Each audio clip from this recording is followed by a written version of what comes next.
Primary की वगैरह पढ़ी थी, कंस्टेंट पढ़े थे। तो एक कंस्टेंट बचा था हमारा फॉरेन की वाला कंस्टेंट। उस कंस्टेंट को देख लेते हैं, समझ लेते हैं क्या होता है फॉरेन की। ठीक है, तो देखो जो हमारे पास फॉरेन की है, इसको समझने के लिए मैंने कहा था जो बाकी कंस्टेंट हमने पढ़े हैं उनको अच्छे से आप पढ़ के आना, तो आपको अच्छे से समझ में आ जाएगा। जैसे हमारे पास प्राइमरी की वाला था।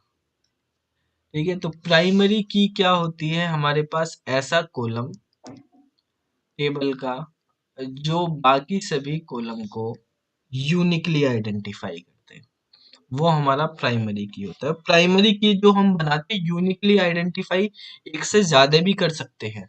ठीक है, तो वे हमारे पास कैंडिडेट कहलाएंगे।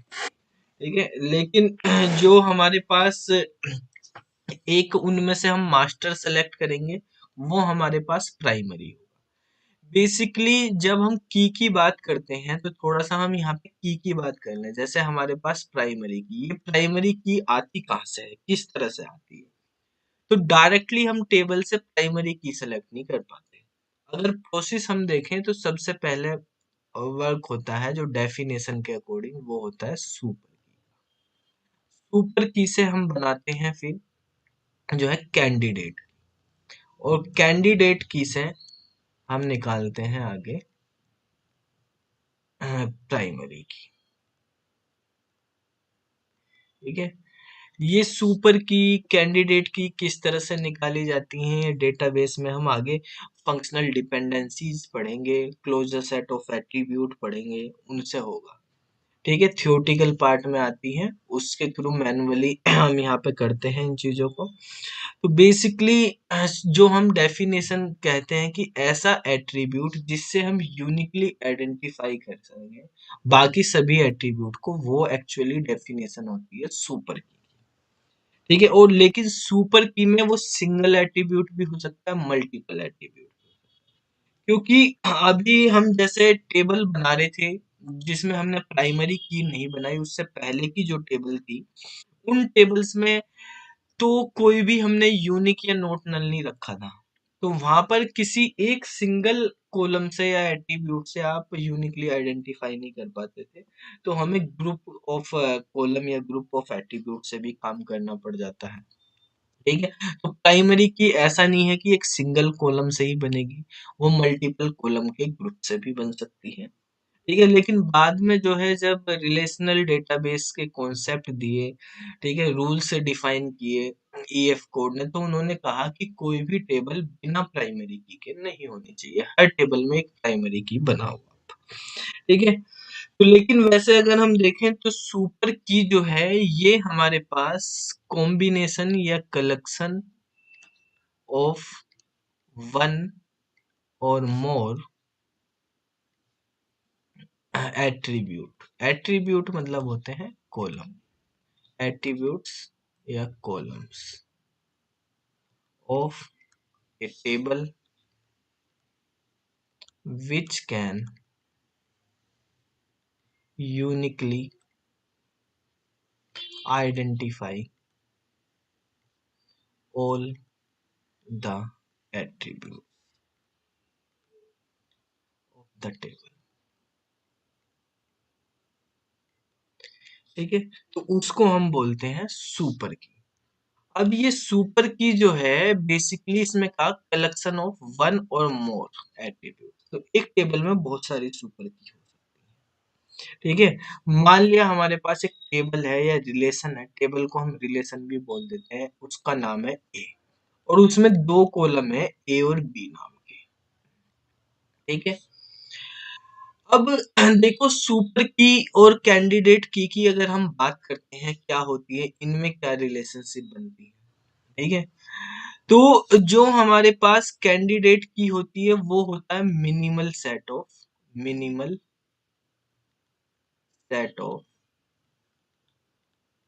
सुपर। सुपर की का मिनिमल सेट का मतलब क्या होता है, मिनिमल सेट का मतलब देखो, मान लिया एक सेट है एस नाम से, उसमें कुछ एलिमेंट है ए ए बी, बी, ठीक है, बी, ये लिख दिया हमने बी सी, ए बी सी, ठीक है, और एक हमने लिख दिया ए सी। इस तरह से हमारे पास और एक सी लिखा हुआ है, ये सेट है। तो इसमें से मिनिमल का मतलब क्या है? अगर हम मिनिमल सेट, मान लिया हमारे पास एक के नाम का, या हमारे पास सी नाम का एक के मान लेते हैं लगे, तो के नाम का एक सेट है। तो इसमें से मिनिमल कैसे सिलेक्ट करेंगे? तो सबसे छोटा पार्ट है ए, ऐसा पार्ट जो किसी दूसरे में ना आ रहा हो। ए के साथ यहाँ पे बी आ रहा है, तो ए अगर सिंगल आ गया तो उसके साथ वाला नहीं लेंगे। ए हो गया, बी सिंगल है, ये पहले नहीं आया तो इसको ले लिया। बी के साथ कुछ ऐड किया तो ये सुपर सेट बन जाता है, ठीक है, इसको मिनिमल सेट बोलेंगे। तो यहाँ पर अभी हम देखेंगे ये बी है, बी के साथ बी सी आ रहा, तो हम इसको नहीं लेंगे। ए बी सी आ रहा है, इसको भी नहीं लेंगे। ए सी आ रहा है हमारे पास, ठीक है, तो इसमें से ए हमारे पास आ चुका है, तो हमें इसे नहीं लेना। सी है अकेला, सी को हम ले सकते हैं, ठीक है। अगर यहाँ पे सी नहीं होता तो हमारे पास ए भी हो जाता है, ये मिनिमल सेट कहलाता है, ठीक है। तो अगर हमारे पास बेसिकली इसको हम बोलते हैं एक तरह से सुपर सेट, और इसको बोलते हैं जो है मिनिमल सेट। तो सुपर सेट सुपर की को रिप्रेजेंट करता है, मिनिमल सेट जो है कैंडिडेट की को रिप्रेजेंट। अब देखो, जैसे हमारे पास ये एक रिलेशन है आर ए बी, इसमें मान लिया मैंने कहा कि आपके पास कैंडिडेट की जो है वो ए है, कैंडिडेट की क्या है? ए। तो कैंडिडेट की भी वही डेफिनेशन है जो सुपर की डेफिनेशन है, प्राइमरी की भी वही डेफिनेशन है जो सुपर की डेफिनेशन है। ये डेफिनेशन तीनों में है, लेकिन थोड़ा सा और ऐड कर देते हैं डेफिनेशन में। ये तो होगी कैंडिडेट की में, प्लस ये हो जाता है, यानी मिनिमल सेट ऑफ सुपर की, पूरा नहीं लेंगे। तो मान लिया हमारे पास इस टेबल में, यहाँ पे ध्यान से समझना, ये टेबल है आर ए बी, यानी टेबल बनी हुई है ऐसे, ए और बी दो कॉलम है, इस टेबल का नाम है आर। इस टेबल में ए नाम का कॉलम ऐसा है जिससे हम यूनिकली आइडेंटिफाई कर सकते हैं, जैसे इसमें 1 2 लिखा हुआ, 1 2 3, ठीक है, और यहाँ पे लिखा हुआ है ए बी ए। तो आप एक 1 2 3 इनकी यूनिकली वैल्यू बता सकते हैं, ए से बी की वैल्यू बता सकते हैं, बी से ए की नहीं बता सकते। भाई, ए से आप बी की वैल्यू बता सकते हैं कि 1 की वैल्यू ए है, 2 की वैल्यू बी है, 3 की वैल्यू ए है, लेकिन आप बी से ए की वैल्यू नहीं बता सकते। क्यों? क्योंकि ए की वैल्यू 1 भी आ रही, ए की वैल्यू 3 भी आ रही, दो वैल्यू आ रही, यूनिकली नहीं आ रही। तो जहां पे यूनिक वैल्यू आएंगी वही कैंडिडेट बनेगा केवल। तो कैंडिडेट की हमारे पास इसमें क्या रहेगी? हमारे पास ए है मान लिया कैंडिडेट। तो आपसे क्वेश्चन इस तरह से पूछे जा सकते हैं कि एक टेबल है, कि रिलेशन है, उसमें इतनी कैंडिडेट की हैं, इतने एट्रीब्यूट हैं, तो कितनी सुपर की होंगी? तो इसकी अगर आप सुपर की देखेंगे क्या होंगी, तो सुपर की क्या कहा, जितने भी पॉसिबल जो है हमारे पास सेट हो सकते हैं, यानी एट्रीब्यूट हो सकते हैं जिनसे हम निकाल सकते हैं। देखो, अगर मैं आपको ए की वैल्यू बता देता हूं, तो आप मुझको ए की वैल्यू भी बता दोगे एग्जैक्टली क्या होगी, और बी की भी बता दोगे, तो ए तो होगा ही होगा सुपर की। और साथ में ए के साथ अगर किसी और को भी लगा दोगे तब भी तो आप फाइंड कर लोगे। जब ए अकेला किसी काम को कर सकता है, तो ए के साथ कोई और भी लगा दो, वो भी कर देगा उस काम को। तो ये दोनों दो ही पॉसिबल सेट बन सकते हैं इसमें, तो इसमें दो सुपर की।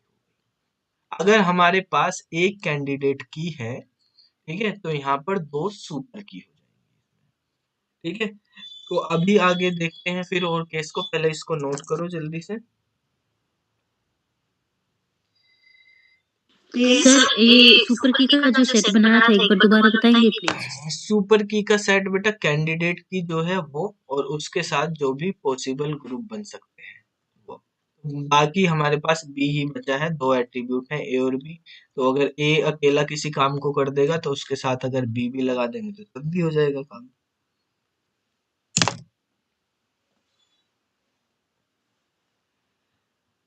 सिंपल मैथमेटिक्स है। कौरव और चिराग, नोट कर लो जी। बेटा।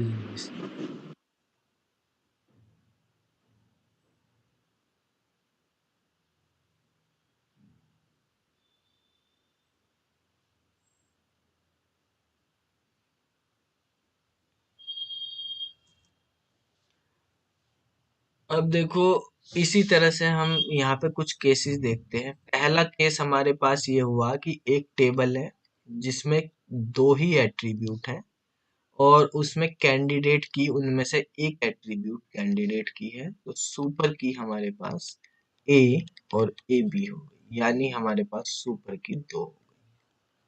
अब दूसरा केस ये है हमारे पास, अगर हमारे पास तीन एट्रीब्यूट हैं किसी रिलेशन में, ठीक है, और उनमें से एक एट्रीब्यूट जो है वो कैंडिडेट की है, तो सुपर की कितनी होगी? सुपर की को आप समझो तो यहाँ पे ए तो हो गई, ए के साथ कुछ भी लगा दो वो भी सुपर की, ए बी भी होगा। जब ए किसी काम को कर रहा है तो उसके साथ चाहे बी को लगाओ, चाहे सी को लगाओ, चाहे दोनों को लगाओ, तब भी हमारा काम हो जाएगा। ठीक है, तो हमारे पास यहाँ पे टोटल चार सुपर की हो जाएंगे। इसी तरह से अगर एक रिलेशन है ए बी सी डी जिसमें चार एट्रीब्यूट है, कैंडिडेट की हमारे पास है क्या, ए है, तो सुपर की कितनी होंगी इसमें? सुपर की जो है हमारे पास ए होगी, ए के साथ बी लगा दिया, ए के साथ सी लगा दिया, ए के साथ डी लगा दिया, ए के साथ बी और सी लगा दिए, ए के साथ सी और डी लगा दिए, ए के साथ बी और डी लगा दिए, और एक ए बी सी डी सारे कर दिए। ठीक है, तो एक दो तीन चार पाँच छः सात आठ हो गए, इतनी हमारे पास होगी। अब आपसे एक क्वेश्चन पूछा जा रहा है कि अगर हमारे पास एक रिलेशन है यार जिसमें A1 A2 A3 and so on AN, यानी n नंबर ऑफ एट्रीब्यूट, और उनमें से एक एट्रीब्यूट, कोई सा भी एक एट्रीब्यूट, मान लिया वो A1 है, वो कैंडिडेट की है, तो नंबर ऑफ सुपर की कितनी होंगी? नंबर ऑफ सुपर, ठीक है। क्वेश्चन ये है कि if a relation of an attribute has one candidate key, then number of super कितनी होंगी बताओ? कौन बताएगा, जल्दी सर से बताओ। हाँ, सर अगर हमारे रिलेशन एन तक जाते तो 2 की पावर n माइनस 1। हाँ, सही है। देखो यही है, आपको पैटर्न समझना है। यहाँ पे पैटर्न से आप देख सकते हैं 2 की पावर n-1 हो रहा है, जहाँ पे n क्या है, नंबर ऑफ एट्रीब्यूट। ठीक है, देखो किस तरह से, यहाँ पर कितने एट्रीब्यूट हैं, यहाँ पे दो एट्रीब्यूट है। इस वाले रिलेशन में अगर देखें हम, तो दो एट्रीब्यूट है ए और बी, तो 2 की पावर 2-1 कर दोगे, यानी 2 की पावर 1, आंसर 2 आएगा। इसका आंसर 2 आ रहा है। यहाँ पर कितने एट्रीब्यूट है, n की वैल्यू है 3, तो 2 की पावर 3-1 यानी 2 की पावर 2, यानी 4 आपके पास सुपर की होंगी। ये 4 सुपर की है। यहाँ पर हम देख रहे हैं हमारे पास कितने एट्रीब्यूट हैं, 4 एट्रीब्यूट हैं, तो 2 की पावर 4-1 यानी 2 की पावर 3, यानी आपके पास 8 सुपर की। ठीक है, तो इस तरह से हमारे पास यहाँ पे n एट्रीब्यूट हमने रख लिए हैं, और उनमें से एक एट्रीब्यूट कैंडिडेट की है कोई भी।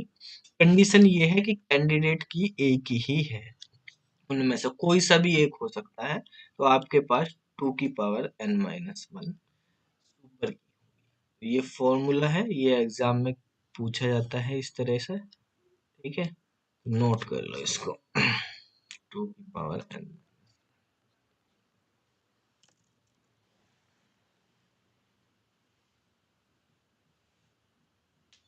तो आपको इससे समझ आ गया होगा कैंडिडेट की और सुपर की क्या होती है।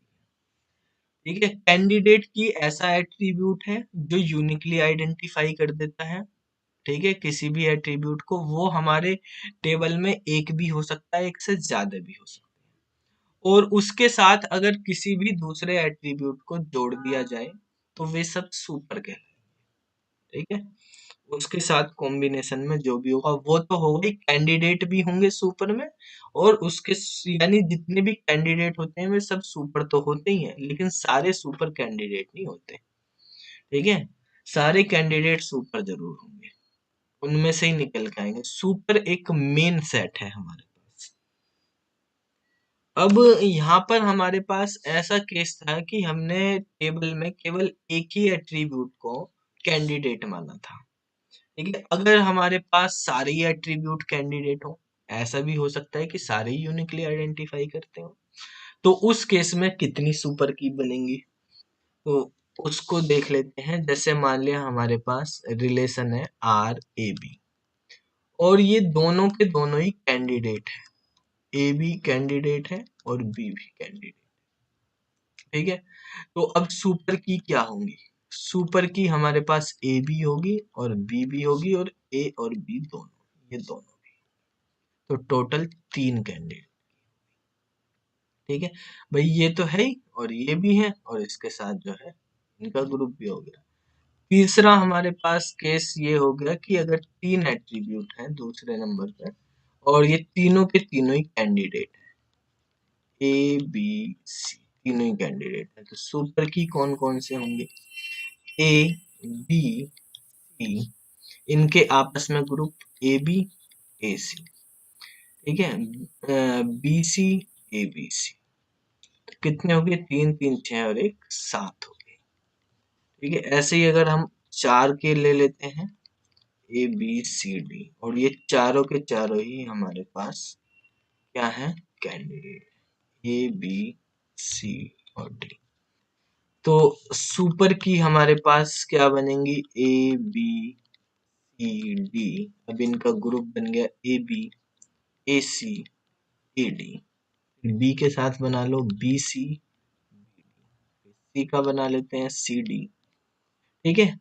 फिर ये तो दो दो के ग्रुप बन गए, तीन तीन के बन सकते हैं, A B C A B D, और जैसे आप सेट थ्योरी में बनाते हो, सेट बनाते हो, सब सेट बिल्कुल सेम उसी तरह से है, ठीक है। तो ऐसे ही ए सी डी, तीन तीन के ग्रुप बन गए, ठीक है, ए बी सी ए सी डी और ए बी डी, और चार के ग्रुप बन जाएगा ए बी सी डी, और कोई भी बनेगा क्या देख लेना आप, दो दो चार दो छह दो आठ दो 10 दो 12 दो 14, एक और बनेगा कोई, देखो कौन सा रहा है, 15 बनेंगे इसमें। ए के साथ हमारे पास B C D, sir BCD होगा ना। अच्छा बी सी डी खाली बच गया है, बी सी डी, तो टोटल हमारे पास 15 हो, ठीक है। अब इसी तरह से आपसे क्वेश्चन में आ गया कि हमारे पास n एट्रीब्यूट है, A1 A2 A3 और AN, और सारे के सारे एट्रीब्यूट जो है वो कैंडिडेट की A1 है, A2 भी, A3 भी, एंड सो ऑन AN तक, सारे के सारे कैंडिडेट है। तो नंबर ऑफ सुपर की कितनी होंगी, तो देखो सर इसमें 2 की क्या पावर पैटर्न n है, -1 2 की पावर n और -1 और इस बार नीचे आ जाए, नीचे नीचे ठीक है, आएगा। ये वाला फॉर्मूला, जहाँ पे n जो है वो नंबर ऑफ एट्रीब्यूट्स, ठीक है। तो देखो किस तरह से इस फॉर्मूले में आप रखोगे, n की वैल्यू हमारे पास 2 है, तो 2 की पावर 2 -1 यानी 4 -1, यहाँ पे n की वैल्यू 3 है, तो 2 की पावर 3 -1 7 हो गया, 8 माइनस के 1 7, यहाँ पे 2 की पावर 4 -1 यानी 15, n की वैल्यू। तो इस तरह से सुपर की और कैंडिडेट की में रिलेशन होता है, यानी यहाँ पे क्वेश्चन ये हो गया कि हमारे पास n एट्रीब्यूट है किसी रिलेशन में, और सारे के सारे एट्रीब्यूट ही क्या है, सुपर की है, तो टोटल नंबर ऑफ हमारे पास जो सारे के सारे एट्रीब्यूट कैंडिडेट की हैं, तो टोटल नंबर ऑफ सुपर की कितने, नोट करो इसको।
चलो भाई, तो ये हमने अभी पढ़ी है कैंडिडेट की और सुपर की।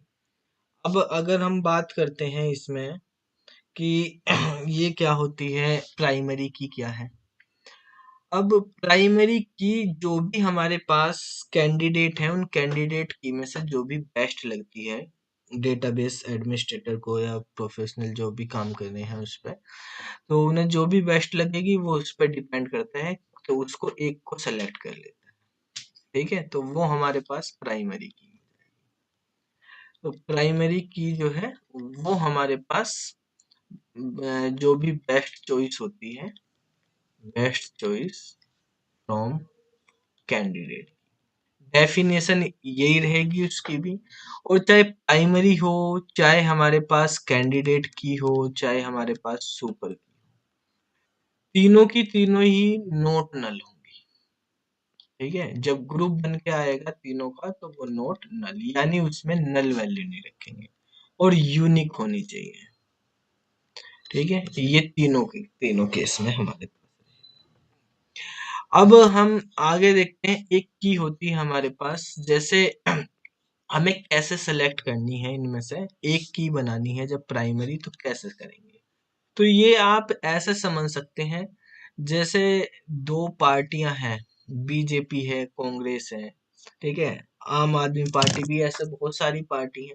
लेकिन जब पीएम के इलेक्शन होते हैं तो कोई एक पार्टी से वो कैंडिडेट आप सेलेक्ट करते हैं, ठीक है, कि ये पीएम का कैंडिडेट है। तो बहुत सारे कैंडिडेट हैं और उनमें से आप जो भी बेस्ट लगता है पार्टी को, उसको वो, मान लिया बीजेपी की पार्टी जीत गई, उनके 325 26 जितने भी कैंडिडेट हैं वो सेलेक्ट होके आए हैं।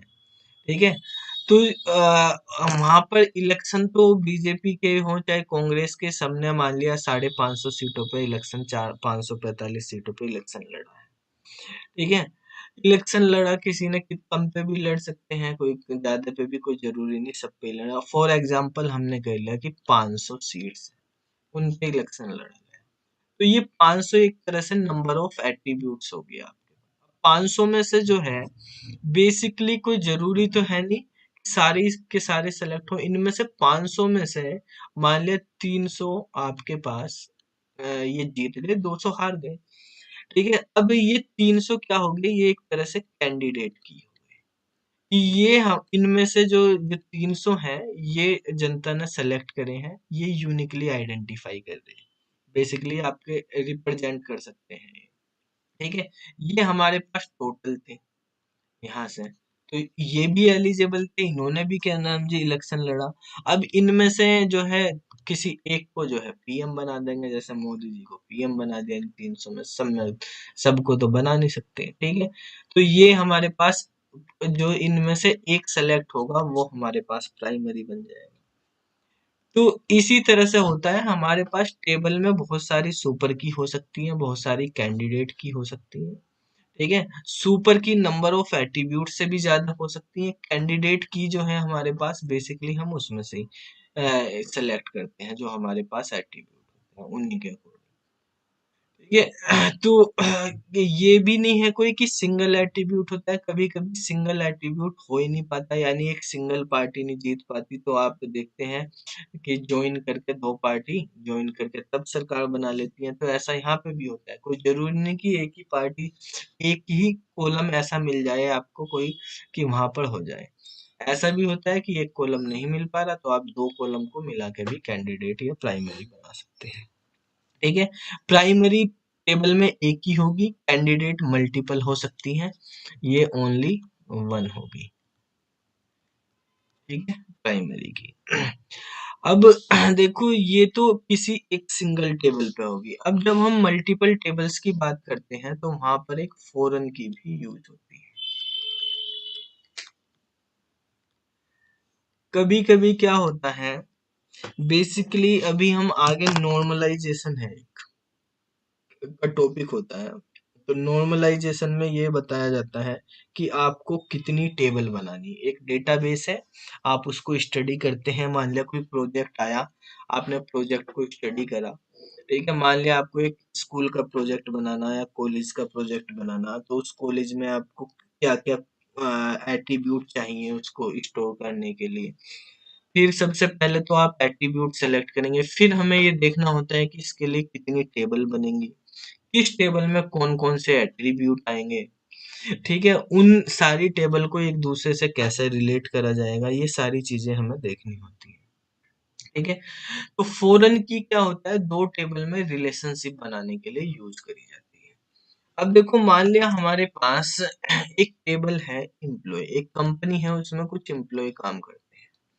अब हमने एक टेबल में ही अगर सारा डेटा रख दोगे तो बहुत कॉम्प्लेक्सिटी बढ़ जाती है, उससे डेटा रिपीटेशन की प्रॉब्लम आ जाती है कि डेटा रिपीट होने लगता है। तो डेटा रिपीटेशन यानी डेटा रिडंडेंसी को कम करने के लिए ही हम मल्टीपल टेबल बनाते हैं। ठीक है, जिसको हम नॉर्मलाइजेशन भी बोलते हैं, कि एक टेबल को मल्टीपल टेबल में डिवाइड कर देते हैं नॉर्मलाइजेशन के थ्रू। नॉर्मलाइजेशन ही हमें बताता है कि हमें कितनी टेबल बनानी है और किस टेबल में क्या डेटा रखना है। ठीक है, तो जैसे हमारे पास एक टेबल है एम्प्लॉय आईडी, हमने उसमें एम्प्लॉय नाम की टेबल है, उसमें एम्प्लॉय की आईडी, एम्प्लॉय का नाम और एम्प्लॉय की एज रखी हुई है, यानी उसकी पर्सनल इंफॉर्मेशन रखी हुई है, और भी कुछ हो सकती है। फॉर एग्जांपल हमने ये तीन चीजें मान ली। ठीक है, अब क्या होता है कि यहाँ पर जो है हमारे पास एक दूसरी टेबल है डिपार्टमेंट। उस डिपार्टमेंट में कंपनी के अंदर बहुत सारे डिपार्टमेंट है, आईटी है, एडमिन है, ठीक है, और भी अलग अलग। तो एक डिपार्टमेंट की आईडी है और डिपार्टमेंट का नाम है। अब ये जो एम्प्लॉय हैं ये किसी ना किसी डिपार्टमेंट में काम करते होंगे। ठीक है, तो हमने यहाँ पे एम्प्लॉय की आईडी भी लिख ली। ठीक है, कि कोई इस डिपार्टमेंट में कौन सा एम्प्लॉय काम कर रहा है, तो वो हमारे पास यहाँ पे। ठीक है, या हम एक ऐसे समझ लेते हैं कि हमने यहाँ पे एम्प्लॉय में ही एक DID लिख ली। ठीक है, कि एम्प्लॉय के अंदर ये एम्प्लॉय कौन से डिपार्टमेंट में होता है, इस तरह से हमने यहाँ पर बना लिया। ठीक है, तो देखो बेसिकली मान लिया हमारे पास यहाँ पे है 1 2 3 4, ये 5 एम्प्लॉय हैं जिनके नाम है राम, राज, सैम, जॉन,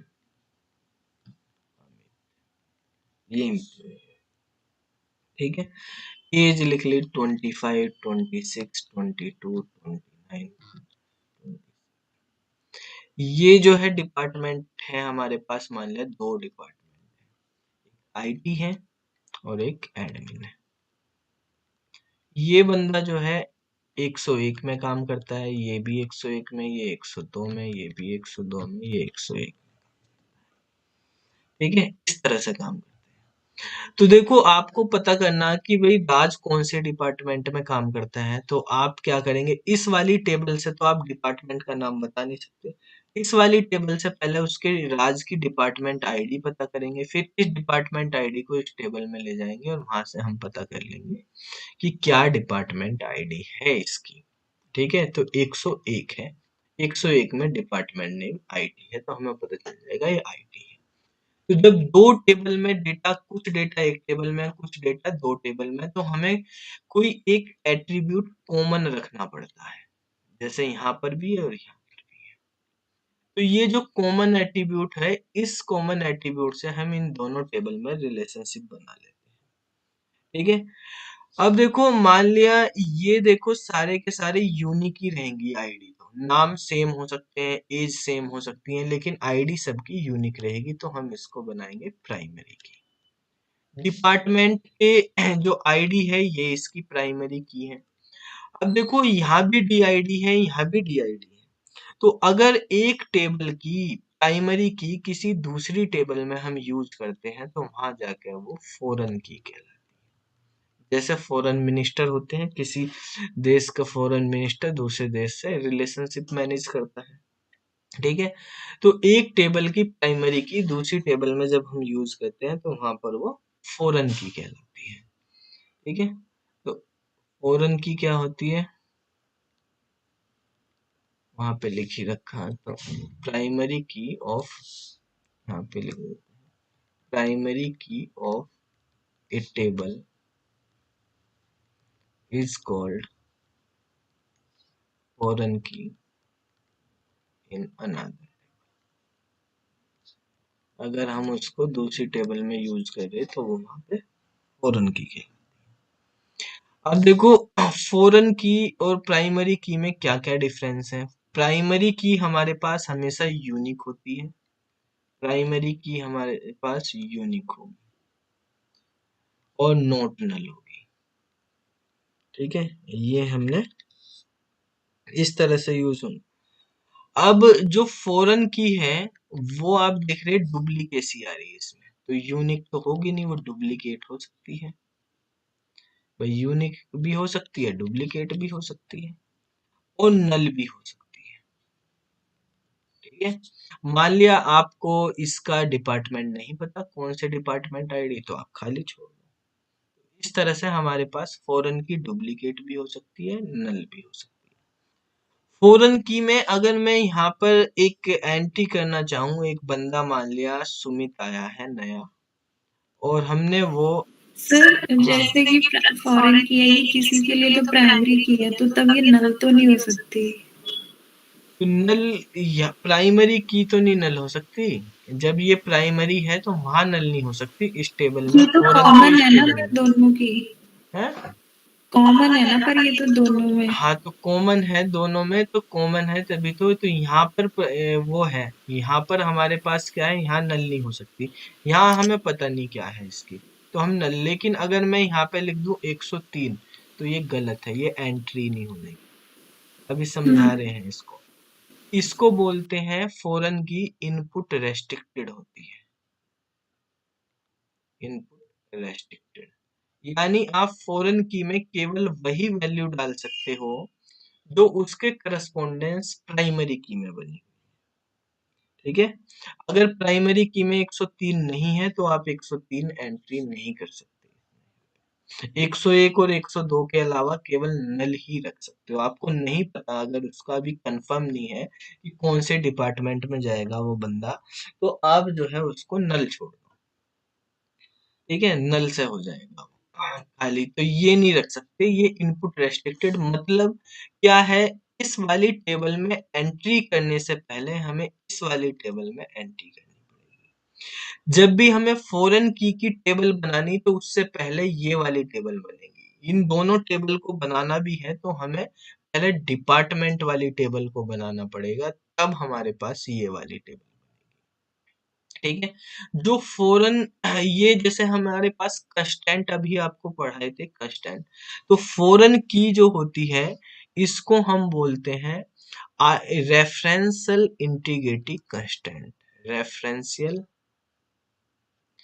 इंटीग्रिटी कंस्टेंट, क्योंकि ये रेफरेंस देती है किसी दूसरी टेबल का, तो इसको रेफरेंशियल इंटीग्रिटी कंस्टेंट, और ये आइडेंटिटी है किसी टेबल की मेन आइडेंटिटी, तो इसको बोलते हैं एंटिटी या आइडेंटिटी कंस्टेंट। तो ये हमारे पास एक तरह से एंटिटी कंस्टेंट है। मेन एंटिटी है। एंटिटी एक तरह से टेबल ही होती है, टेबल के कोई एट्रीब्यूट होते हैं। तो एंटिटी कंस्टेंट ये कहलाते हैं हमारे पास, ये रेफरेंशियल इंटीग्रिटी कंस्टेंट। ठीक है। तो जब भी हमें अगर फॉरेन की का यूज करना है तो पहले हमें ये वाली टेबल बनानी पड़ेगी जिसमें प्राइमरी की होगी, फॉरेन की टेबल बाद में बनेगी। डेटा भी पहले इसमें एंटर करना पड़ेगा, बाद में इसमें डेटा एंटर। दूसरी चीज, अगर मैं इस वाली रो को डिलीट करना चाहूँ कि ये डिलीट हो जाए, तो ये रो डिलीट नहीं हो सकती, कैन नॉट बी डिलीट। ठीक है, ये इंसर्ट नहीं हो सकती, ये डिलीट नहीं हो सकती, तो इसको बोलते हैं डिलीशन रेस्ट्रिक्शन।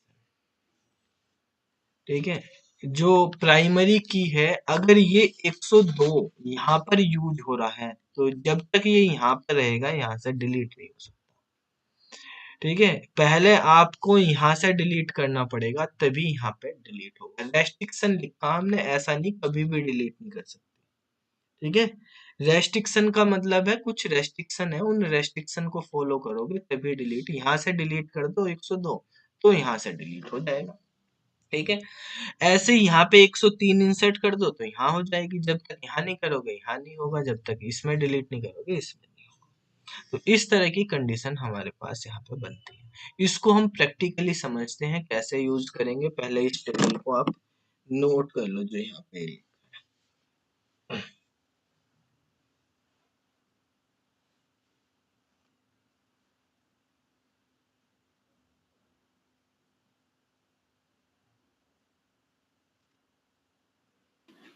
सर ये रेफरेंशियल इंटीग्रिटी कांस्टेंट के बारे में बताना थोड़ा।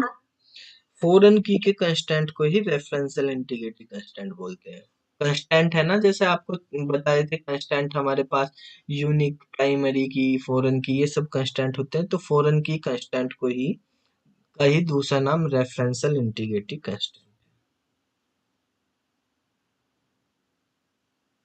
सर एक रेफरेंशियल टेबल होता है, एक रेफरेंस टेबल होता है, हाँ, तो इसमें से कौन सा रेफरेंशियल होगा, कौन सा रेफरेंस होगा? रेफरेंस किसको करे, जो मेन है वो रेफरेंस्ड है। ठीक है, और जो हमारे पास ये बना हुआ है जिसमें फॉरेन की बनाई हुई है उसको हम रेफरेंस बोलते हैं।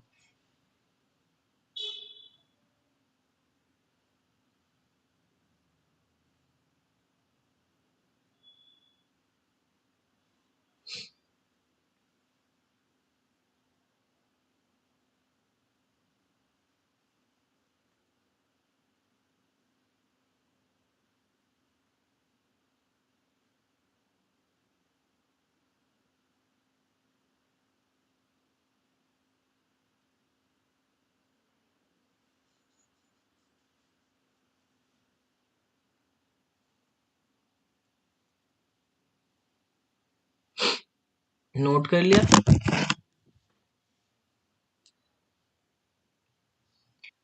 देखो, जो हमारे पास ये फॉरेन की और प्राइमरी की बनी हुई है, इन जो ये टेबल हमने बनाई, एक है एम्प्लॉय टेबल और एक है डिपार्टमेंट। तो डिपार्टमेंट टेबल पहले बनानी है, उसके बाद एम्प्लॉय टेबल बनेगी। ठीक है, तो जो डिपार्टमेंट टेबल है, जो पहले टेबल बनेगी यानी जिसमें प्राइमरी की बनी हुई है, इसको बोलेंगे हम पेरेंट टेबल। ठीक है, इसमें प्राइमरी की है और इस टेबल में हमारे पास प्राइमरी भी है इसकी अपनी, और यहाँ पे फॉरेन की। जिस टेबल में फॉरेन की होती है उस टेबल को बोलते हैं चाइल्ड टेबल। चाइल्ड टेबल को हम रेफरेंसिंग टेबल भी बोलते हैं। रेफरेंसिंग, इसको रेफरेंस, पहले बनी हुई है वो पास्ट में कर दी हमने। ठीक है, ये प्रेजेंट में आईएनजी लग गई, इसमें ईडी लग गई है, पास्ट में पहुंच गई। तो इस तरह से हमारे पास ये टेबल। ठीक है, तो पेरेंट टेबल और चाइल्ड टेबल। फॉरेन की को जैसे हमने बताया कि यहाँ पे जैसे रेफरेंस है तो ये इसी को ही हम बोलते हैं रेफरेंशियल इंटीग्रिटी कंस्टेंट। ठीक है, तो यहाँ पे रेफरेंशियल इंटीग्रिटी कंस्टेंट हमारे पास होता है। और जो हमारे पास बेसिकली इंटीग्रिटी का मतलब क्या होता है? कोई बताएगा इंटीग्रिटी का मतलब क्या होता है?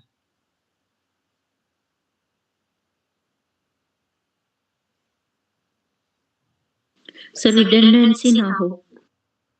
नहीं, एंटिटी का तो आपको इंटीग्रेशन। ये एंटिटी इंटीग्रिटी कंस्टेंट है, और ये हमारे पास referential integrity constant. Integrity basically बताते हैं कि हमारे पास नो सर वो जैसे और हम ब्रेक नहीं कर सकते ना, और जैसे ब्रेक अनडिवाइडेड जो। नहीं नहीं, ब्रेक तो आगे कर सकते हैं। ब्रेक अगर करना चाहें तो ब्रेक तो कर सकते हैं। सर जो इंटीग्रिटी का मतलब कंसिस्टेंसी होता दिखा। है एक्यूरेसी। जो भी हम डेटा लिख रहे हैं वो बिल्कुल एक्यूरेट डेटा, कंसिस्टेंट डेटा, उसको बोलते हैं हम इंटीग्रिटी। तो इंटीग्रिटी मतलब होता है एक्यूरेसी किसी भी चीज की, एक्यूरेट डेटा होना चाहिए हमारे पास टेबल में, और कंसिस्टेंसी, कंसिस्टेंसी ऑफ डेटा। ठीक है, एक्यूरेसी या कंसिस्टेंसी ऑफ डेटा का मतलब होता है डेटा इंटीग्रेट। ठीक है, तो बेसिकली ये टर्म भी पूछ ली जाती है कि इंटीग्रिटी का मतलब क्या होता है और इंटीग्रेटेड क्या होता है। एक इंटीग्रेटेड डेटाबेस आपको पढ़ाया था शुरू में, इंटीग्रेटेड डेटाबेस। इंटीग्रेटेड डेटाबेस का मतलब होता है, इंटीग्रेटेड का मतलब होता है मल्टीपल डेटाबेस से जब हम लेके आते हैं डेटा। ठीक है, तो वो हमारे पास इंटीग्रेटेड होता है। मान लिया हमारे पास अमेजन में से कुछ डेटा है, कुछ हमारी अलग वेबसाइट से है, कुछ अलग से, तो इंटीग्रेटेड का मतलब है कि मल्टीपल सोर्स से जो डेटा हमने इंटीग्रेट किया है, कलेक्ट किया है, उसको बोलते हैं इंटीग्रेटेड। और इंटीग्रिटी का मतलब है उस डेटा की एक्यूरेसी, कंसिस्टेंसी। यानी आप एक आपने मतलब 4 एम्प्लॉय रखे हुए हैं डेटा फिल करने के लिए अलग अलग। अब उस डेटा को आपको 4 बंदे अलग अलग जगह से डेटा लेके आ रहे हैं, तो उसको फिर आपने कंबाइन कर लिया डेटा को। तो जब आप कंबाइन कर रहे हैं, ठीक है, तो कंबाइन कर रहे हैं, जैसे मान लिया मोबाइल नंबर ही है, ठीक है, तो मोबाइल नंबर आपके पास एक एम्प्लॉय जो है या क्लाइंट जो है पहले दिन पहले वाले ऑपरेटर के पास आ गया, किसी दूसरे दिन दूसरे ऑपरेटर के पास, तो उसका मोबाइल नंबर 2 जगह चला जाएगा वहां पे। लेकिन जब हम इंटीग्रेट करेंगे उसको तो एक ही जगह रखना हमें, एक ही इंफॉर्मेशन, क्योंकि क्लाइंट तो एक ही है। तो वहां पर हमारे पास जो डुप्लीकेसी आ रही है या एक्स्ट्रा चीजें हैं जो हमें नहीं चाहिए, उन चीजों को रिमूव कर दिया जाता है। तो इंटीग्रेटेड का मतलब उसको क्लीन कर रहे हैं एक तरह से, एक्यूरेट डेटा जो हमें चाहिए वो हो जाए। ठीक है, तो वो इंटीग्रेटेड है। अब यहाँ पर हम समझते हैं इनको कि किस तरह से हम बनाएंगे ये टेबल। तो सबसे पहले हम फॉरन वो प्राइमरी की के लिए एक डिपार्टमेंट वाली टेबल बना लेते हैं। तो ये स्टार्ट करेंगे माई एसक्यूएल ओपन।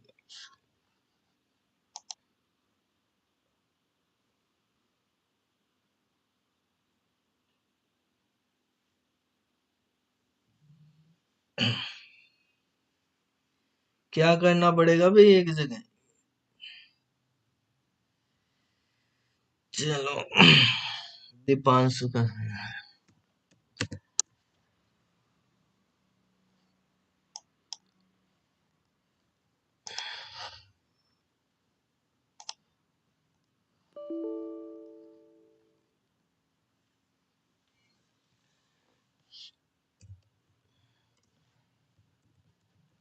डेटाबेस है, हमने अपना डेटाबेस ओपन कर लिया है।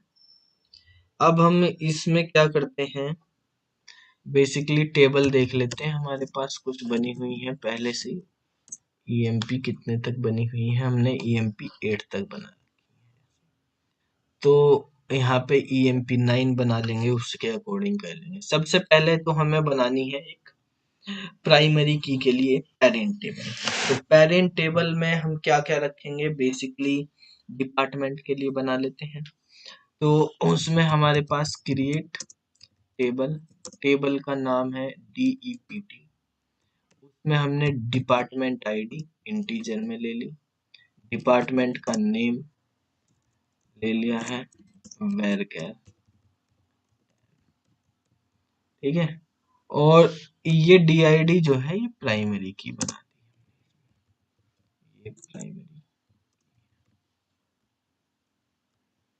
तो ये हमारे पास क्रिएट होगी। प्राइमरी की बनानी हमने सीखी थी, तो आप DESC करेंगे DEPT को, हमारे पास ये बन गया, ठीक है। अब हम बनाते हैं फॉरेन की। तो फॉरेन की के लिए दूसरी टेबल बना लेते हैं, क्रिएट टेबल। टेबल का नाम हमारे पास हो गया है EMP9 ले लेते हैं, ठीक है। तो इसमें हमने एक एम्प्लॉय की आईडी ली, इंटीजर में है, और प्राइमरी की। एम्प्लॉय का नाम ले लिया जो varchar 10 में कर लिया। एक हमने एज नाम का ले लिया, इंटीजर है, ठीक है। बाकी इन पे जो भी कंस्टेंट आपकी मर्जी आप लगाना चाहो वो लगा सकते हैं। अब हमें फॉरेन की बनानी है, तो हम यहाँ पे लिखेंगे फॉरेन, ठीक है। फॉरेन की किसको बनानी है इनमें से, तो पहले फॉरेन की के लिए लिख लेते हैं किसको, हमें बनानी है DID को, तो इसमें एक कॉलम DID का भी बनाएंगे और उसका डेटा टाइप है इंट, ठीक है। तो ये भी हमने ले लिया, तो 4 कॉलम आएंगे इसमें, EID, ENAME, एज और DID। अब DID को हम बनाते हैं फॉरेन की। अब ये DID फॉरेन की किस टेबल से बनेगी, उस टेबल को हम रेफरेंस करेंगे यहाँ पे, तो हम यहाँ पे लिखेंगे रेफरेंसेस, रेफरेंसेस, ठीक है। किस टेबल के साथ, DEPT टेबल के साथ, और उस टेबल की DID, ठीक है, DID से ये कनेक्ट हो। तो ये जो हमने लाइन लिखी है यहाँ पे, ये तो बता रहा है कि फॉरेन की हमारे पास DID है, और ये किस टेबल से लिंक होगी, यहाँ पे हमने लिख दिया रेफरेंस डिपार्टमेंट टेबल की DID से, ठीक है। तो हमें इस DID का भी टाइप वही रखेंगे जो हमने यहाँ पे लिखा हुआ है। अब हम यहाँ पर इस क्वेरी को एग्जीक्यूट कर देते हैं, तो एग्जीक्यूट हो जाएगी अब ये टेबल क्वेरी। अब हमने यहाँ पे डिस्क्रिप्शन में लगा दिया EMP। अब आप यहाँ पे जो हमारे पास ये बनी है DID, इस पे आप देखेंगे ये हमारे पास फॉरेन की, और फॉरेन की के आगे भी MUL लिखा आएगा, मल्टीपल टेबल से रिलेटेड, ठीक है, इस तरह से रिप्रेजेंट। तो ये क्वेरी है हमारे पास फॉरेन की बनाने की, ठीक है। फॉरेन की हम बना सकते हैं जब हम टेबल क्रिएट करें उस टाइम पे भी बना सकते हैं, ठीक है। ऑल्टर करते वक्त भी बना सकते हैं, ठीक है।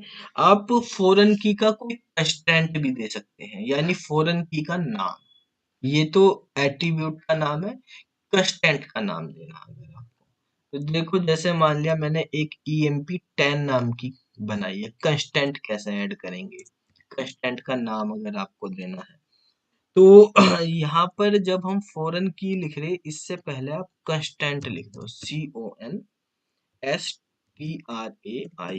कंस्टेंट आपको बताया था कि आपको बाद में ड्रॉप वगैरह करनी है तो कंस्टेंट की जरूरत पड़ती है। मान लिया फॉरेन की ऑफ टेबल हमने FKT, ठीक है। बाकी हमने सब एक टेबल से को हम पेरेंट टेबल, चाइल्ड टेबल हमारी कितनी भी हो सकती है उसके साथ, तो आपकी ये भी बन जाएगी। तो ये भी हमारे पास एक आप देखेंगे EMP10 जो है ये हमारे पास ये भी बनी, ठीक है। आप ऑल्टर टेबल के थ्रू भी बना सकते हैं, जैसे मान लिया हमने एक EMP11 नाम की टेबल है, इसमें हमें प्राइम वो फॉरेन की ऐड करनी, लेकिन क्या हुआ कि जब हम टेबल बना रहे थे हमारे याद नहीं रही फॉरेन की बनानी, तो हम बाद में कैसे बनाएंगे, हमने ऐसे ही बना दी EMP11। अब EMP11 का डिस्क्रिप्शन करोगे आप तो इसमें तो फॉरेन की है नहीं, यहाँ पे तो MUL लिखा नहीं आया, ठीक है। तो अब बाद में ऐड करनी है तो हम फॉरेन की को ऐड कर सकते हैं बाद में ऑल्टर टेबल का, ऑल्टर टेबल, टेबल का नाम क्या है EMP11, ऐड करेंगे, क्या ऐड करेंगे फॉरेन की, ये फॉरेन की, कौन सी फॉरेन की बनानी, DID को, किससे रेफरेंस करना, रेफरेंसेस लिखेंगे, ये हमें करना है डिपार्टमेंट वाली टेबल की DID। ठीक है, तो एंटर किया हमने, तो यहाँ पर हमारे पास इसमें ऐड हो जाएगी। अब आप इसका डिस्क्रिप्शन करेंगे MUL।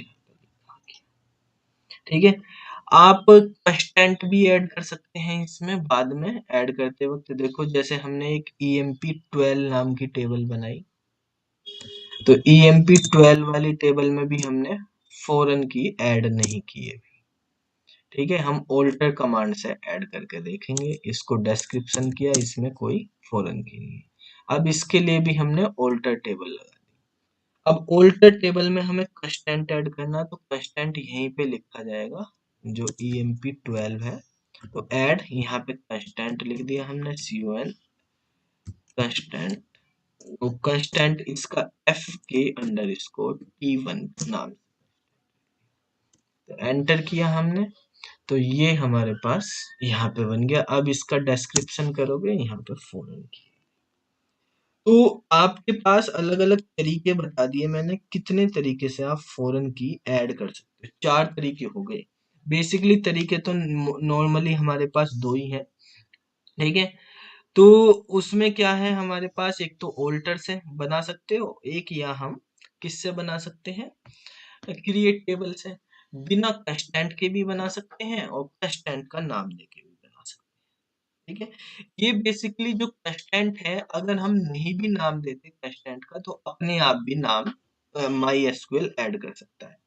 अगर आपको अपने MySQL में जितने भी हमारे पास टेबल बनी हुई है इस डेटाबेस के अंदर, उन सब टेबल के कंस्टेंट चेक करने कि किस टेबल में कौन सा कंस्टेंट लगा हुआ, आपकी याद नहीं है, मान लिया आज आपने कंस्टेंट लगाया, नाम भी रख दिया FK_T1, 10 दिन बाद तो आपको याद नहीं रहेगा हमने FK_T1 नाम दिया था या क्या दिया था।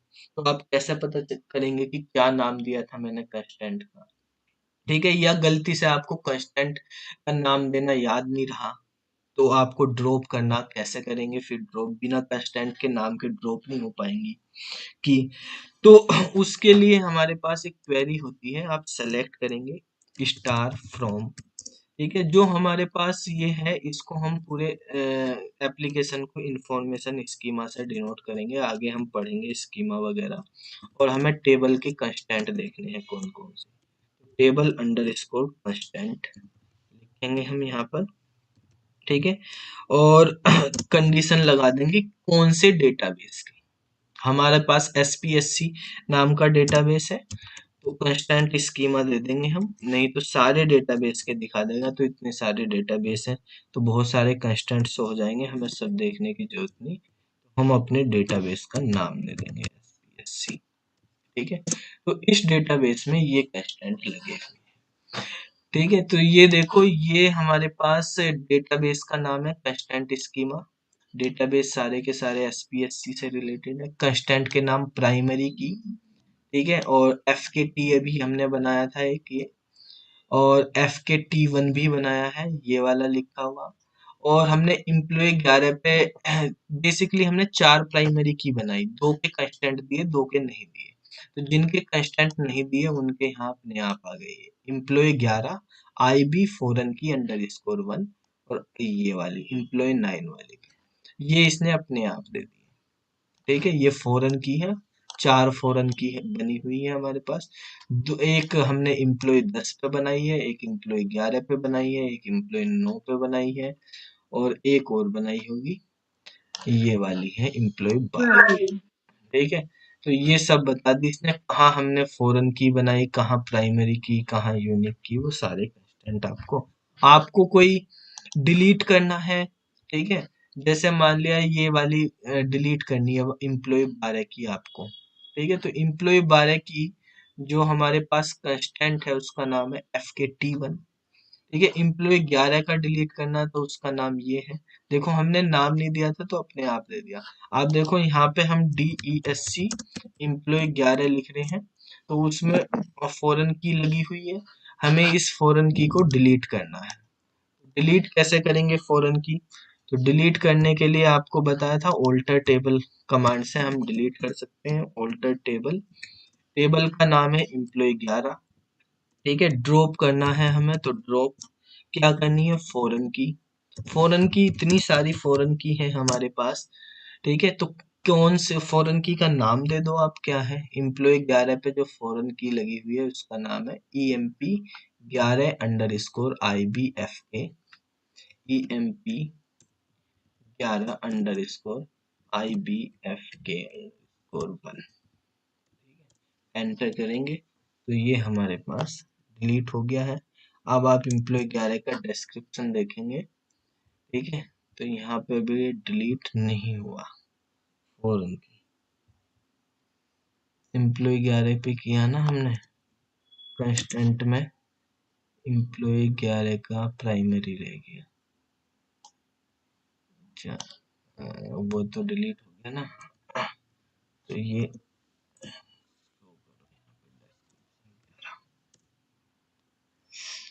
ये डिलीट हो गया है एक्चुअली, यहाँ पे शो नहीं कर रहा है, अभी अपडेट नहीं हुआ है इंफॉर्मेशन स्कीमा, कभी कभी ऐसा कर लेता है, वो शो नहीं कर रहा। तो आप क्लोज करके ओपन करेंगे। हमने पिछली क्लास में एक और क्वेरी लगाई थी, उसमें भी MUL दिखा रहा था, ठीक है। तो ये बेसिकली हमारे पास DID दूसरी टेबल से लिया हुआ इस तरह वजह से बता रहा, लेकिन इसमें अब फॉरन की काम नहीं करेगी, यहाँ से हमारे पास स्कीमा डिलीट हो चुका है। ऐसे ही आपको किसी और टेबल से करना है, मान लिया हमारे पास ये ड्रॉप का हम लगाते हैं यहाँ पे ऑल्टर, EMP 11 था, ये EMP 12 से करना, तो उसका FK_T1 है, EMP 12। सर आप दोबारा जो आपने कीज वाली कमांड चलाई है ये दोबारा चला के देख लो, फिर पता चल जाएगा EMP 11 से वो डिलीट हुआ नहीं हुआ। हाँ अभी चला, ये है हमने लिखा FK_T, ये था EMP 12 पे FK_T1, ये हो गया। अब यहाँ पे DESC हमने चलाई EMP 12, तो देखो यहाँ पर भी दिखाई नहीं दे रहा है, लेकिन आप कंस्टेंट शो करेंगे तो यहाँ से वो T1 आपका डिलीट हो चुका है, ठीक है। तो ये भी इंफॉर्मेशन स्कीमा पे रुका हुआ है, तो आप जब कमांड ऐड करने की आप चलाओगे ना दोबारा से, वो दोबारा से ऐड कर देगा, अगर नहीं होगी तो ऐड ही नहीं करेगा। जैसे हमारे पास EMP 12 पे हमने क्या लगाया था, EMP 12 पे से तो डिलीट हो गया ना, ये था EMP 12 का डिलीट करा ना अभी हमने, हाँ। तो हम इस पर दोबारा से लगा देते हैं यहाँ पे, तो दोबारा से एंटर करेंगे, दोबारा से हमारे पास ऐड हो जाएगा, क्वेरी चल गई, इसका मतलब डिलीट हो चुका था, ठीक है। अब आप दोबारा से यहाँ से चेक करेंगे इसमें, तो यहाँ से फिर से आ गया FK_T इस तरह से, ठीक है। तो ये बेसिकली इस तरह से हम डिलीट कर सकते हैं। अब ये तो हो गया हमारे पास फॉरेन की बनानी। अब फॉरेन की बना के क्या होगा हमारे पास, किस तरह से काम करेगा, एक्चुअली हम बेसिकली क्या होता है, कहीं आपको सिखा दिया कि भाई हमने कॉलम का नाम सेम रख दिया, ठीक है, कि फॉरेन की बन गई, लेकिन वो फॉरेन की नहीं बनती। कॉलम का नाम आप बिना ये कोड लिखे भी सेम रख सकते हो, भाई मेन है कि ये रेफरेंस देना और फॉरेन की लिखना। अगर ये आप रेफरेंस नहीं दे रहे तो वो फॉरेन की नहीं, कॉलम तो आप चाहे कितनी भी टेबल में सेम रख लो, उससे थोड़ी टेबल में रिलेशन बन जाएगा। रिलेशन तभी बनेगा जब फॉरेन की होगी। अब हमें चेक करना कि रिलेशन एक्चुअल में क्या काम कर रहा है, ये फॉरेन की बनाने से हो क्या रहा है, ठीक है। तो हमारे पास ये दो टेबल हम ले लेते हैं अपनी, एक EMP 9 वाली, EMP 9 की ये वाली टेबल, इसमें फॉरेन की लगी हुई है, और एक हमारी डिपार्टमेंट वाली टेबल जिसमें प्राइमरी की हमने लगाई है, ये वाली। तो पहले हमारे पास डिपार्टमेंट वाली टेबल में हम इंसर्ट कर लेते हैं data, insert into DEPT, values दो डिपार्टमेंट कर लेते हैं, 101 पे IT डिपार्टमेंट ले लेते हैं, ठीक है, और एक हम ले लेते हैं 102 पे एडमिन डिपार्टमेंट, ठीक है, ये दो डिपार्टमेंट हमने यहाँ पे ले लिए। तो आप इसमें सेलेक्ट स्टार फ्रॉम EPT, तो ये हमारे पास, अब मेनली हमें यहाँ पे समझना है कि आप यहाँ पे करेंगे जब ये वाली EMP 9 में इंसर्ट करेंगे, इंसर्ट इनटू EMP 9, ठीक है। इसमें आप वैल्यूज इंसर्ट करते हैं।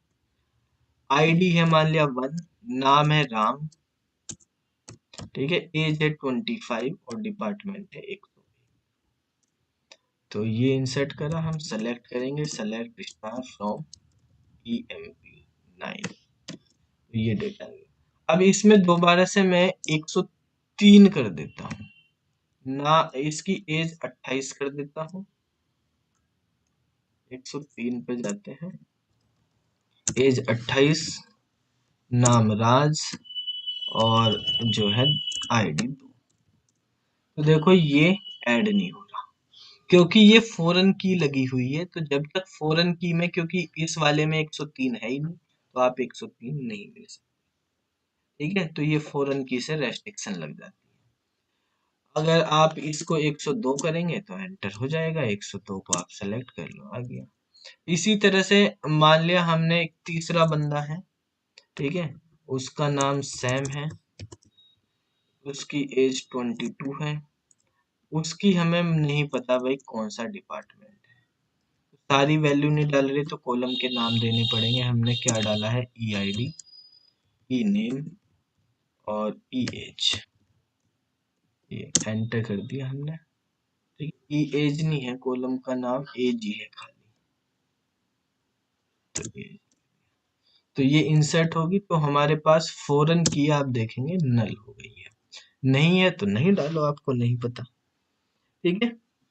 तो इस तरह से आप फॉरेन की डुप्लीकेट हो सकती हैं। मान लिया तीसरा बंदा जो है, ये 4th नंबर का कोई बंदा आया, उसका नाम जॉन है, ठीक है, और यहाँ पर हमारे पास इसकी एज 26 है, और ये भी 102 नंबर डिपार्टमेंट में, तो ये 102 में चला गया। तो हमने इनपुट रेस्ट्रिक्शन देखी है कि आप 103 एंटर नहीं कर सकते, ठीक है। अब हमारे पास ये वाली दो टेबल बन गई है, सेलेक्ट स्टार फ्रॉम DEPT, ठीक है, इसमें ये है। अब अगर मैं मान लिया एडमिन डिपार्टमेंट को डिलीट करना चाहता हूँ, delete from DEPT where DID equal to, enter करूंगा तो ये डिलीट नहीं, क्यों नहीं होगी डिलीट, क्योंकि इसमें आ रहा है 102। जब तक यहाँ से 102 डिलीट नहीं होगा, यहाँ से भी नहीं हो सकता, ठीक है। तो ये हमारे पास डिलीशन की रेस्ट्रिक्शन। आप वहां से डिलीट कर दो, मान लिया मैंने डिलीट मार दिया, डिलीट फ्रॉम EMP 9, EMP 9 से मैं डिलीट कर देता हूँ कुछ रो, ठीक है, वे है मान लिया DID इक्वल टू 102, डिलीट मार दी। तो अब देखो EMP 9 में 102 वाली डिलीट हो गई। तो अब अगर आप इस वाली में डिलीट करना चाहते हैं, ठीक है, ये वाली है डिपार्टमेंट वाली में, तो इसमें भी डिलीट हो जाएगी। अब डिपार्टमेंट वाली में भी एक ही रह गई, इस तरह से हो जाएंगे। अब ये 101 वाली को मैं अगर 102 करना चाहूँ कि अपडेट कर दिया मैंने, अपडेट कर रहे हैं टेबल डिपार्टमेंट, सेट कर दी DID इक्वल टू 102, बेहद DID इक्वल टू 101, 101 को 102 करना तो नहीं होगी, क्यों, क्योंकि यहाँ पर 101 है तो यहाँ 102 नहीं होगी, यहाँ पे सेट डिलीट करनी पड़ेगी आपको, तभी अपडेट कर सकते हैं, अपडेट की भी रेस्ट्रिक्शन होती है, ठीक है। आपने इंसर्ट कर ली इसमें दोबारा से, insert into insert into DEPT, ठीक है, वैल्यू एक 102 वाली इंसर्ट कर ली, ठीक है, 102 एडमिन दोबारा से हमने इंसर्ट कर ली है, ठीक है। और ये वाली जो हमने इंसर्ट करी, ये 102 अभी उसमें नहीं है, हमारी पहले वाली जो वो EMP वाली टेबल में, EMP वाली टेबल में जब ये नहीं है, आप अब इसको अपडेट करना चाहते हैं, ठीक है, हमने यहाँ पे अपडेट की क्वेरी चला दी कि 102 को मैं 103 करना चाहता हूँ, ठीक है, तो 102 वाली को, तो ये उसमें नहीं है तो हो जाएगी, ठीक है। तो अगर दोनों एक दूसरे में आ रही हैं तो प्रॉब्लम होगी, अपडेट की भी रेस्ट्रिक्शन है, डिलीट की भी रेस्ट्रिक्शन है, इंसर्ट की भी रेस्ट्रिक्शन। ठीक है, तीनों तरह की रेस्ट्रिक्शन है। जो पेरेंट टेबल होती है उस पर अपडेट और डिलीट की रेस्ट्रिक्शन होती है। जो चाइल्ड टेबल होती है उस पे इंसर्ट की रेस्ट्रिक्शन होती है। अब आप चाइल्ड टेबल की रेस्ट्रिक्शन को तो हटा नहीं सकते, लेकिन पेरेंट टेबल की रेस्ट्रिक्शन को हम हटा सकते हैं। ठीक है, हम चाहते हैं ऐसी चीज हो जाए कि अगर पेरेंट वाले ने अपनी आईडी चेंज कर दी तो चाइल्ड वाले में खुद पे खुद हो जाए चेंज। पेरेंट वाले ने अगर आईडी डिलीट कर दी तो चाइल्ड वाले में भी डिलीट हो जाए खुद ही।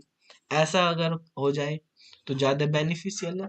इंसर्ट ना हो, जो पेरेंट चाहेगा वही इंसर्ट हो। पेरेंट जब तक इंसर्ट नहीं करेगा तब तक चाइल्ड नहीं इंसर्ट करे, लेकिन अगर पेरेंट जो है अपना डिलीट करना चाहे, अपडेट करना चाहे तो चाइल्ड में ऑटोमेटिकली हो जाए। पेरेंट से हम रेस्ट्रिक्शन हटाना चाहते हैं तो ये रेस्ट्रिक्शन हम हटा सकते हैं। तो उसको हम बोलते हैं, अगर आपको अपडेट की रेस्ट्रिक्शन हटानी है तो उसके लिए हम यूज करेंगे ऑन अपडेट कैस्केड। ये वाली क्वेरी हम यूज करेंगे ऑन अपडेट। एक होती है अपडेट, ठीक है, जैसे ये वाली क्वेरी है ये अपडेट है। ये ऑन अपडेट कैस्केड है, ये फॉरेन की पे काम करती है। फॉरेन की से पेरेंट टेबल जो होती है उसमें अपडेशन की रेस्ट्रिक्शन को रिमूव कर देती है। ठीक है, ऐसे डिलीशन की रेस्ट्रिक्शन हटानी तो ऑन डिलीट कैस्केड करेंगे। अब ये कैसे होंगी? ये जब हम फॉरेन की बना रहे हैं, चाहे ऑल्टर टेबल से बनाएं या हम फॉरेन की बनाएं जो है क्रिएट टेबल से, तो जब हम फॉरेन की बनाएंगे उसी टाइम पे हमें ये देनी पड़ेगी। ठीक है, तो अब हम देखते हैं ये करने से हमारे पास क्या होता है। अब बेसिकली कुछ टेबल जो हमने क्वेरी लिखी थी फॉरेन की बनाने की वहीं पे आ जाते हैं। उस क्वेरी को EMP9 है, ये वाली टेबल क्वेरी ही हमने यहाँ से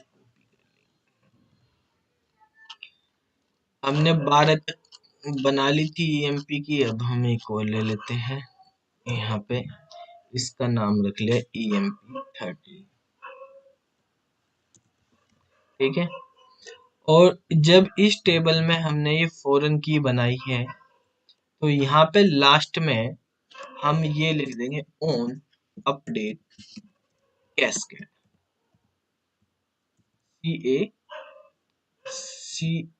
CASCAD, on update cascade, enter. तो EMP13 पे अपडेट करने से प्रॉब्लम नहीं आएगी।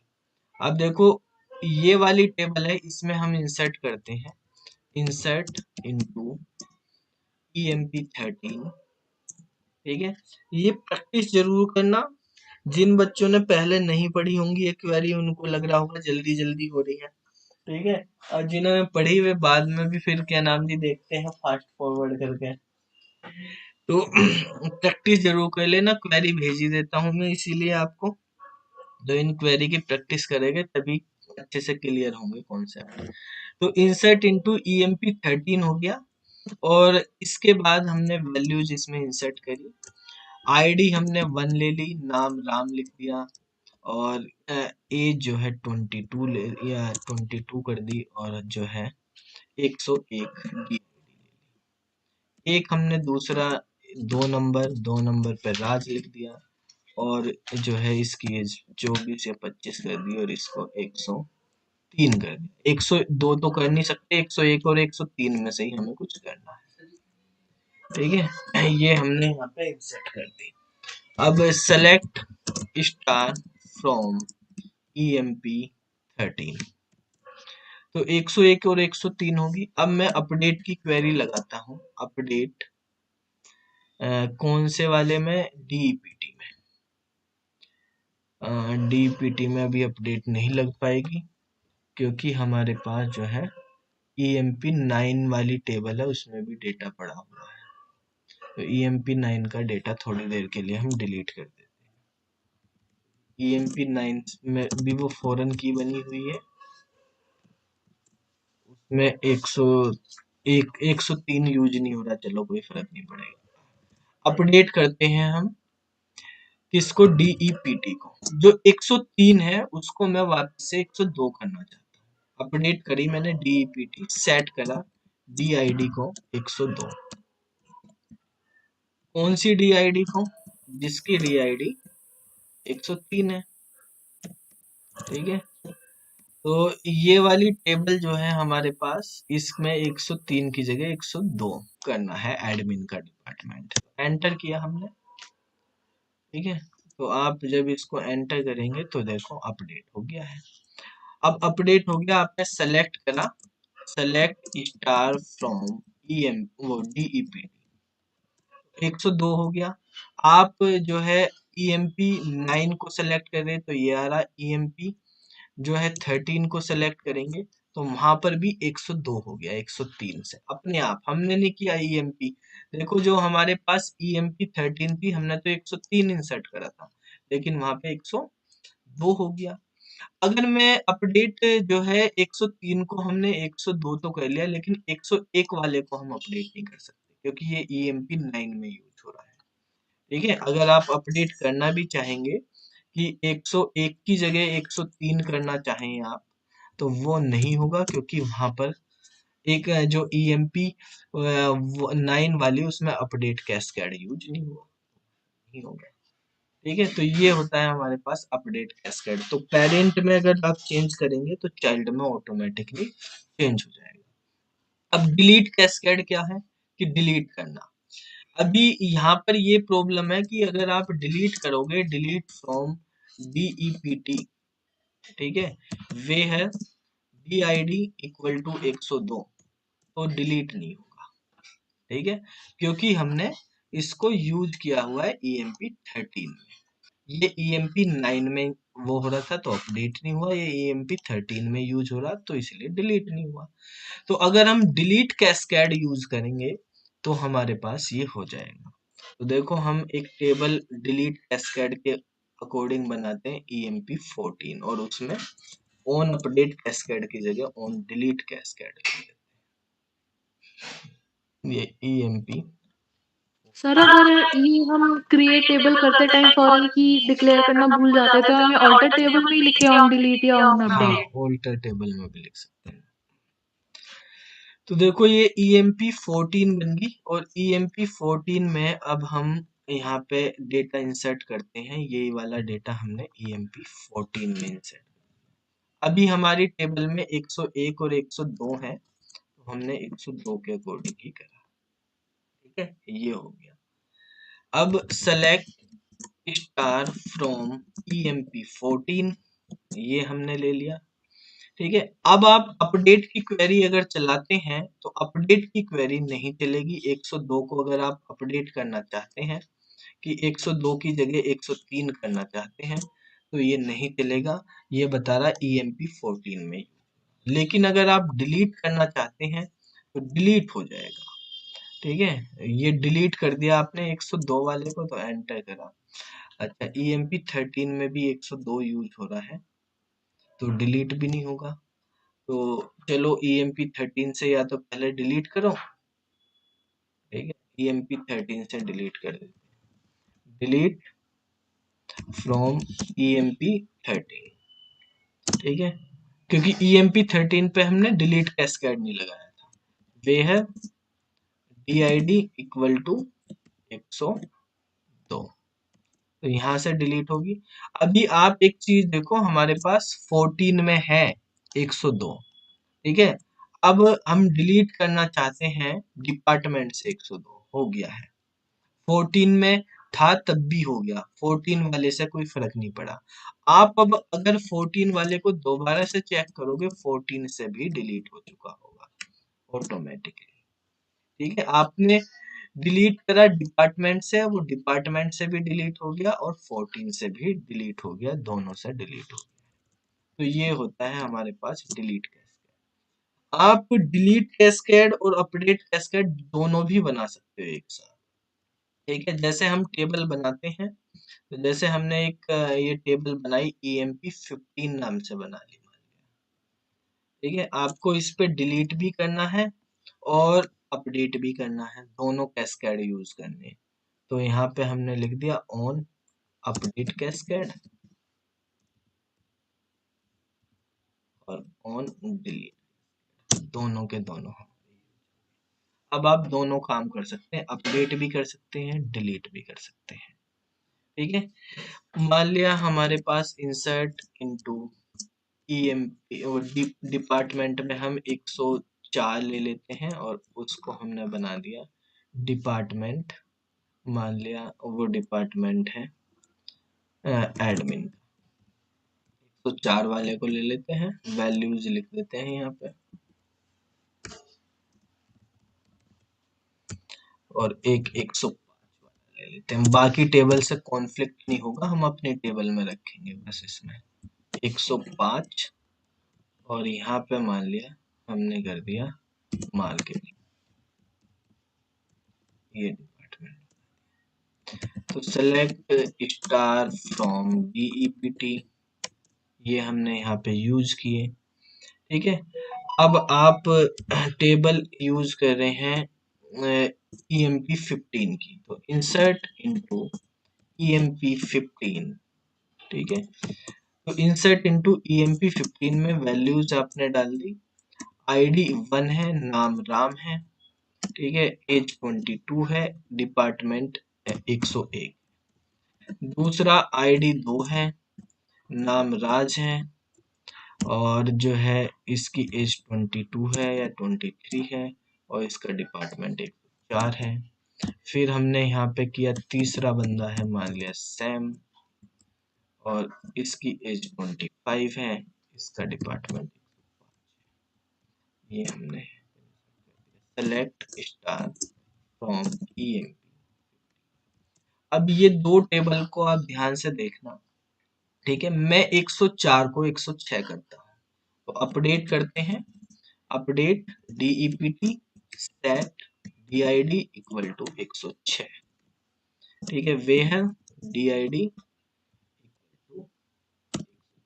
ऑन अपडेट कैस्केड लगा रखा, कोई फर्क नहीं पड़ेगा, अपडेट हो जाएगी। आप इसमें भी करेंगे, यहाँ भी 106, और आप डीईपीटी को भी सेलेक्ट करेंगे, सेलेक्ट स्टार फ्रॉम, यहाँ पर भी 106 हो गया, दोनों जगह 106 मार्क, वो मार्केटिंग नहीं एडमिन वाला हो गया। ठीक है, आपको मार्केटिंग वाला डिलीट करना है, डिलीट भी लगा दो, डिलीट फ्रॉम डीईपीटी। ठीक है, वे है डीआईडी इक्वल टू 105, दोनों टेबल से 105, इसमें भी 105 गायब। ठीक है, और ईएमपी। तो ये कॉन्सेप्ट होता है हमारा किस चीज का, फॉरेन की का। ठीक है, प्रैक्टिस करनी जरूरी है। ठीक है, अगर आप प्रैक्टिस नहीं करोगे तो ये कमांडें मैंने लिख दी इतनी जल्दी जल्दी, ये इतनी ये करनी पड़ी क्योंकि एक क्लास में आप देखो पूरी क्लास लग गई, 1.5 घंटे में फॉरेन की ही हुआ है हमारा।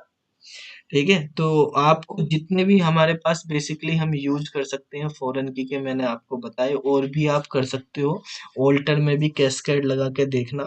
ठीक है, और जो भी आप इसमें प्रैक्टिस कर सकते हो, आरएनडी कर सकते हो, वो करके आपको देखनी है इनको। ठीक है, बेसिकली जो भी ये हमारे पास सब क्वेरी हैं, ठीक है, अगर मान लिया जैसे हम यहाँ पे क्वेरी लगाते हैं शो डेटाबेसेस, या कोई भी हम क्वेरी लगाते हैं तो हमारे पास ये शो हो जाते हैं। आपको कमेंट भी आप इसमें यूज कर सकते हैं, इस तरह से लगा के यहाँ पे कुछ भी लिख दो। तो ये कमेंट होते हैं आपके एसक्यूएल। ठीक है, फिर आप बाद में लिख दिया डेटाबेसेस, तो बीच वाली चीजें आपकी कमेंट में, उनको रीड नहीं किया जाता। इस तरह से हमारे पास कमेंट। ठीक है, तो जो कुछ जो वे होते हैं जैसे ओरेकल वगैरह, वहां पे ये मल्टी लाइन कमेंट में यूज होते हैं, सिंगल लाइन कमेंट ऐसे माइनस माइनस से, इसको हम सिंगल लाइन कमेंट बोलते हैं। सिंगल लाइन बेसिकली हम माई एसक्यूएल में यूज नहीं करेंगे सिंगल लाइन कमेंट। और ये जो होते हैं जो अभी हमने लगाए माई एसक्यूएल में, ये सिंगल में, डबल में, मल्टी में कहीं भी यूज कर लो, ये वाले हमें यूज करना है। वैसे सिंगल लाइन कमेंट ये भी होते हैं, और हमारे पास ये मल्टी लाइन में यूज कर, इनको बोलते हैं मल्टी लाइन। ठीक है। हमने ये जितनी भी क्वेरी हैं आप इनको कंट्रोल ए करेंगे, सब कॉपी हो जाएंगी और आप अपने यहाँ पे पेस्ट कर दो। ठीक है, तो पेस्ट हो जाएंगे और यहाँ पर अगर आपको क्लियर स्क्रीन करनी होती है तो स्लैश एक्सप्लेनेशन मार्क्स लगाते हैं, स्पेस देके CLS, ठीक है, एंटर करेंगे तो सब क्वेरी डिलीट। तो ये हो गया आपका क्लियर स्क्रीन। ठीक है, तो ये सब आप करना, बाकी क्वेरी जो है थोड़े और बची हैं वो हम कल डिस्कस करेंगे। इनकी अच्छे से प्रैक्टिस करना, किसी को कुछ पूछना हो तो पूछ लो। सर ये क्लियर वाली दोबारा बताना एक बार। क्लियर वाली स्लैश लगाएंगे, एक्सप्लेनेशन मार्क्स लगाएंगे, स्पेस देके CLS।